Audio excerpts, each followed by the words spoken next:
تو باقی سب انبیاء کا جو ایمان تھا وہ خبر کا تھا، اور میرے آقا صلی اللہ علیہ وسلم کا جو ایمان تھا وہ معائنے کا اور مشاہدے کا ایمان تھا۔ تو محبوب صلی اللہ علیہ وسلم کی بلندی درجات کا پتہ چلتا ہے کہ دنیا میں اللہ نے محبوب کو وہ نعمت عطا فرمائی جو باقی انبیاء کو بھی آخرت میں جا کر ملے گی۔ تو محبوب صلی اللہ علیہ وسلم کی فضیلت ثابت ہو گئی۔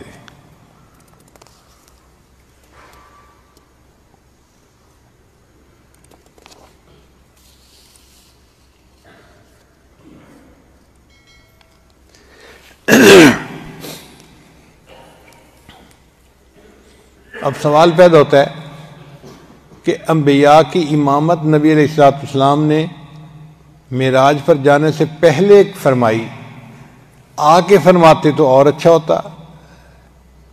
تو علماء نے جواب دیا کہ پہلے انبیاء کو نماز کا کچھ حصہ ملا تھا، ادھوری نماز ملی تھی،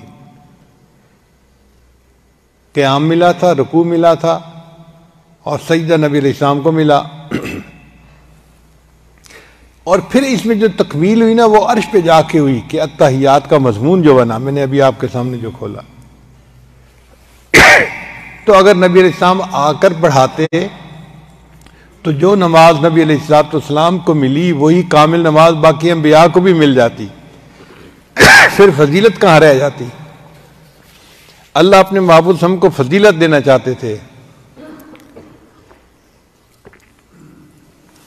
تو اللہ تعالیٰ نے فرمایا میرے محبوب صلی اللہ علیہ وسلم آپ انبیاء کی امامت پہلے کروا لیں تاکہ جتنی نماز ان کو ملی وہ اپنی نماز پڑھ لیں، جب آپ واپس آئیں گے تو آپ اور آپ کی امت کو میں کامل نماز پڑھنے کی توفیق عطا فرما دوں گا۔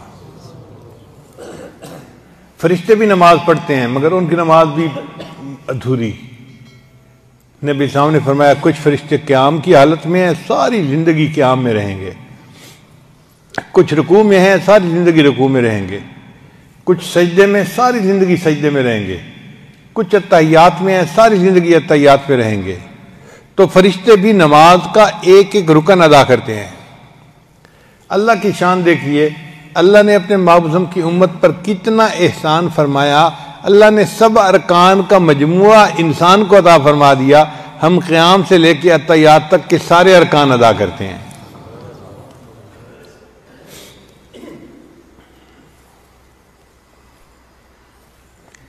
جب نبی علیہ السلام اللہ سے ملاقات کے بعد اللہ سے ملاقات کر کے آنے لگے تو اللہ تعالیٰ نے فرمایا میرے محبوب صلی اللہ علیہ وسلم میں آپ کو ایک تحفہ دیتا ہوں۔ نبی صاحب بڑے خوش ہوئے، بھئی کوئی محبوب کسی کو گھر بلائے اور تحفہ دے تو خوشی کی بات ہے نا۔ وہ تحفہ کیا تھا؟ اللہ نے فرمایا آپ کی امت روزانہ 50 مرتبہ نماز پڑھے گی۔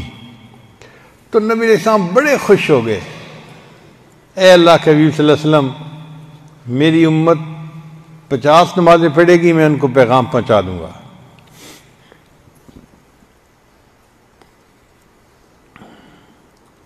اور اللہ تعالیٰ نے امت کے ساتھ رحمت کا معاملہ کرنے کا بھی فیصلہ فرما دیا۔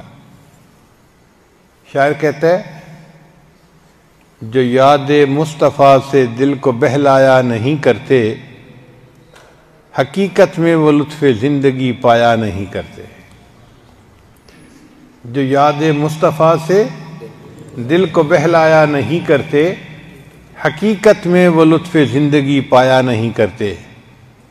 محمد عرش پر پہنچے تو خود خالق نے فرمایا یہ اپنا گھر ہے، اپنے گھر میں شرمایا نہیں کرتے۔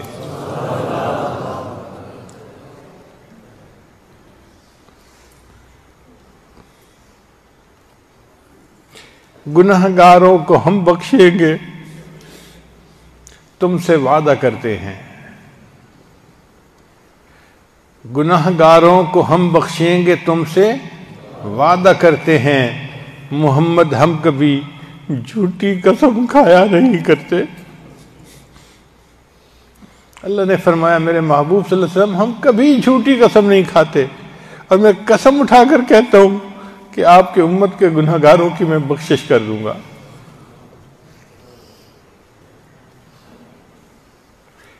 تو نبی علیہ السلام بہت خوش ہوئے اور پھر واپس تشریف لے آئے۔ جب واپس تشریف لے آئے تو ایک آسمان پر حضرت موسیٰ علیہ السلام انتظار میں بیٹھے ہوئے تھے۔ ملاقات ہوئی تو موسیٰ علیہ السلام نے پوچھا، اے اللہ کے حبیب صلی اللہ علیہ وسلم، اللہ نے آپ کو کوئی تحفہ دیا؟ تو نبی صلی اللہ علیہ وسلم نے بتایا کہ میری امت کو 50 نمازیں ملیں۔ انہوں نے عرض کیا، اے اللہ کے حبیب صلی اللہ علیہ وسلم، میری امت پر صرف 2 نمازیں فرض تھیں۔ موسیٰ علیہ السلام کے زمانے میں 2 نمازیں فرض تھیں، اور میرے امتیوں پر یہ 2 نمازیں پڑھنا بھی مشکل تھا۔ 50 نمازیں تو بہت زیادہ ہیں۔ آپ اللہ کی بارگاہ میں جا کر عرض کریں کہ اللہ تعالیٰ ان میں تخفیف کر دیں، ہلکا کر دیں، ڈسکاؤنٹ دے دیں۔ چنانچہ نبی علیہ السلام واپس اللہ تعالیٰ کی طرف رجوع کر کے گئے، عرض کیا تو اللہ تعالیٰ نے 5 نمازیں کم کر دی، 50 کو 45 کر دیا۔ پھر موسیٰ علیہ السلام نے کہا، اے اللہ کے وسلم، یہ بھی زیادہ ہیں۔ تو نبی علیہ السلام پھر اللہ کے حضور پیش ہوئے اور کم کرنے کے لیے عرض کی، درخواست کی۔ اللہ نے 40 کر دی۔ ہر دفعہ 5 نمازیں کم ہوتے ہوتے ہوتے ہوتے بالآخر نبی علیہ السلام جب تشریف لے گئے نا 9ویں دفعہ، تو اللہ نے فرمایا، میرے محبوب، آپ کی امت 5 نمازیں پڑھے گی، مگر میں ان کو 50 نمازوں کا ثواب عطا فرماؤں گا۔ من جاء بالحسنۃ فلہ عشر امثالھا، جو ایک نیکی لائے گا میں 10 گنا عطا کروں گا۔ تو امت 5 نمازیں پڑھے گی، روزانہ 50 نمازیں پڑھنے کا ثواب ملوں گا۔ تو نبی علیہ السلام بہت خوش ہو گئے۔ پھر نبی علیہ السلام نے فرمایا کہ بھئی اب میرا دل نہیں چاہتا اور اللہ کے حضور جا کے کم کرنے کی ریکویسٹ کرنے کا، میری امت 5 نمازیں تو پڑھے گی صحیح۔ اچھا، کئی ایسے بھی نوجوان ہوتے ہیں جو کہتے ہیں کہ اللہ تعالیٰ کے محبوب ایک دفعہ اور چلے جاتے تو یہ 5 بھی نہ رہتی۔ بیوقوف لوگ۔ اس کی مثال ایسے ہے کہ جیسے ایک چھوٹا بچہ کسی نوجوان کو کہے کہ تمہارا جو نکاح ہوا ہے نا تمہاری پسندیدہ لڑکی کے ساتھ، آج تم اگر مسجد میں نہ آتے نا تو نکاح نہ ہوتا، تو آگے سے کیا جواب دے گا؟ کہے گا، بیوقوف تو ہے بچہ، تجھے کیا پتا، میں نے تو اتنی دعاؤں کے بعد یہ وقت اللہ سے مانگا تھا، شکر ہے کہ میرا نکاح ہو گیا۔ ایسے ہی ہوتا ہے نا۔ تو بھائی شکر ہے کہ اللہ نے ہمیں نماز عطا فرمائی، اور اس نماز کے ذریعے ہمیں اللہ سے ہم کلامی کا شرف حاصل ہو گیا۔ اگر نماز نہ ہوتی تو کوئی دوسری عبادت نہیں تھی کہ جس عبادت میں اللہ کا جلوہ انسان کو حاصل ہو سکتا۔ یہ نماز ہی ہے۔ تو یہ تو شکر ہے اللہ کا کہ اللہ تعالیٰ نے ہمیں نماز کی نعمت عطا فرمائی، یہ تو تحفہ ہے ہمارے لیے۔ تو باقی سب انبیاء کا جو ایمان تھا وہ خبر، سنوں میں نام تیرا دھڑکنوں میں، مزہ آ جائے مولا دل بدل دے،